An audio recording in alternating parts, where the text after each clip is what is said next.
Assembly ఎన్నికల్లో ఓటమి నుండి తేరుకుంటున్న బీఆర్ఎస్ పార్లమెంట్ పై ఫోకస్ పెంచింది. వచ్చే జనరల్ ఎలక్షన్స్ లో 2 జాతీయ పార్టీలకు ధీటుగా సిద్ధం కావాలని భావిస్తోంది. 17 ఆ 2 సీట్లపైనే బలంగా గురిపెట్టింది. ఇంతకీ ఆ స్థానాలేంటి? అంతలా ఫోకస్ చేయడానికి కారణమేంటి? పార్లమెంట్ ఎన్నికల్లో సత్తా చాటేందుకు వీళ్లురుతోంది భారత రాష్ట్ర సమితి.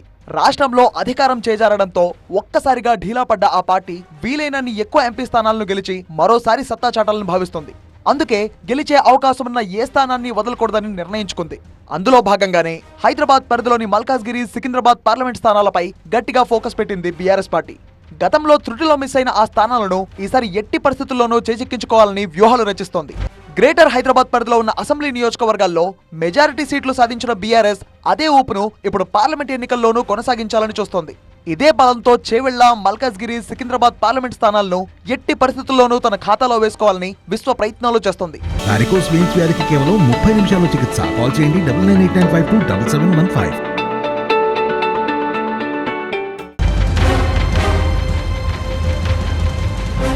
చేవెళ్లలో ఇప్పటికే సిట్టింగ్ ఎంపీగా రంజిత్ రెడ్డి ఉన్నారు. తిరిగి ఆయనకే అవకాశం ఇస్తున్నట్టు పార్టీ ఇప్పటికే ప్రకటించింది. ఇక రేవంత్ రెడ్డి ప్రాతినిధ్యం వహించిన మల్కాజ్గిరి, కిషన్ రెడ్డి ఎంపీగా ఉన్న సికింద్రాబాద్ రెండింటిపైన కూడా బీఆర్ఎస్ ఇప్పుడు గురిపెట్టింది. ఈ 2 సీట్లలోనూ జాతీయ పార్టీల రాష్ట్ర అధ్యక్షులు సిట్టింగ్ ఎంపీలుగా ఉన్నారు. కానీ ఈ 2 నియోజకవర్గాల్లో ఉన్న 14 అసెంబ్లీ స్థానాల్లో 13 స్థానాలను బీఆర్ఎస్ గెలుచుకోవడం విశేషం. దీంతో పార్లమెంట్ ఎన్నికల్లో సత్తా చాటాలను భావిస్తోంది గులాబీ పార్టీ. మల్కాజ్గిరి స్థానంపై బీఆర్ఎస్ పార్టీలో ఎక్కువ మంది ఆశలు పెట్టుకున్నారు. మల్కాజ్గిరి పార్లమెంట్ పరిధిలో ఉన్న 7 అసెంబ్లీ స్థానాలకు గాను 7 గులాబీ జెండా ఎగిరింది. దీంతో మాజీ మేయర్ బొంతు రామ్మోహన్, మాజీ కార్పొరేషన్ చైర్మన్ రావుల శ్రీధర్ రెడ్డి వంటి నేతలు టికెట్ కోసం బహిరంగంగానే డిమాండ్ చేస్తున్నారు.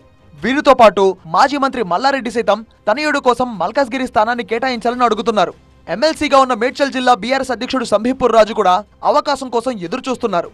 అంతేకాదు అధినేత కేసీఆర్ కూడా ఇక్కడి నుంచే పోటీ చేయబోతున్నారన్న ప్రచారం జరుగుతోంది. అటు కాంగ్రెస్ నుంచి సోనియా, బీజేపీ నుంచి మోదీ పోటీ చేస్తారంటూ జాతీయ పార్టీల్లో కూడా ఇలాంటి ప్రచారమే జరుగుతుండడంతో పోటీ ఎలా ఉంటుంది అనే ఆసక్తి నెలకొంది. సికింద్రాబాద్ సీటుకు కూడా బీఆర్ఎస్ లో మంచి డిమాండ్ ఉన్నట్టు కనిపిస్తోంది. మల్కాజ్గిరి కేటాయించకపోతే సికింద్రాబాద్ లో అవకాశం ఇవ్వాలని బొంతు రామ్మోహన్ కోరుతున్నారు. 2019లో ఎక్కడి నుంచి ఎంపీగా పోటీ చేసి ఓడిపోయిన మాజీ మంత్రి తలసాని తనయుడు సాయి కిరణ్ కూడా ఇంకో ఛాన్స్ అంటున్నారు.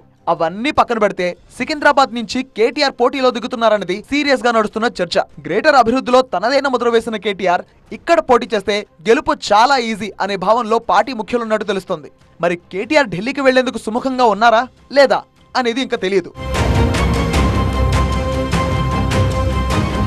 ఎన్ని ప్రచారాలు జరుగుతున్నా ఇప్పటి వరకు ఈ 2 సీట్లలో అభ్యర్థులను మాత్రం ఖరారు చేయలేదు గులాబీ పార్టీ. నోటిఫికేషన్ తర్వాతనే అభ్యర్థులను ఖరారు చేస్తారనేది విశ్వసనీయమైన సమాచారం. అప్పటి వరకు సర్వే నిర్వహించి పార్టీ బలాబలాలను అంచనా వేసి సరైన అభ్యర్థిని రంగంలో దింపుతారట కేసీఆర్.